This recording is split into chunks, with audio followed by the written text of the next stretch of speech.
New tonight, Customs and Border Protection here in Buffalo revealing more details about how they took into custody a teenager who was wanted for grand theft auto and as a person of interest in the death of his grandmother down in Florida.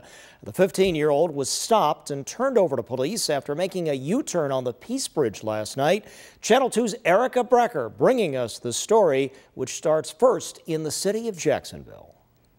This still unfolding story begins Wednesday when 15-year-old Logan Mott's mother said his father and girlfriend returned home from vacation. They were expecting his mother and Logan to pick them up from the airport. That did not happen. He kept calling. There was absolutely no response whatsoever. They Ubered home to a ransacked house in Neptune Beach. Logan Mott, his grandmother Christina French, her silver Dodge Dart, and several guns were missing. We do have credible evidence that leads us to believe Logan Mott is alive. Friday, the Jacksonville Sheriff's Office excavated remains in the backyard of the home that they believed were Logan's grandmother.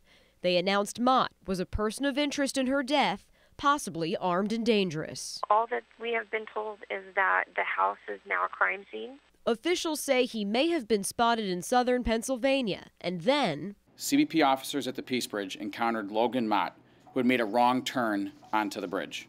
Mott never made it into Canada, and it's still unclear if that's where he was heading, since Customs and Border Protection officials say he turned around on his own accord. He was stopped in a Dodge Dart, the same vehicle that had belonged to his grandmother. At 15, he didn't have a license, but the agency said they have other ways of determining a person's identity. During the primary inspection, officers became aware that Mr. Mott was the subject of a warrant for grand theft auto out of Florida. As of Saturday night, Mott has not been charged with homicide. CBP wouldn't say whether guns were found in the vehicle. The Jacksonville Sheriff's Office is working with his family to figure out what happened. It's unclear what happens with Mott next. He's currently being detained by the Buffalo Police Department. Whatever the case, this is a joint investigation, and the U.S. Customs and Border Protection is working with the Jacksonville Sheriff's Office. They're all working with the Buffalo Police Department on this case together.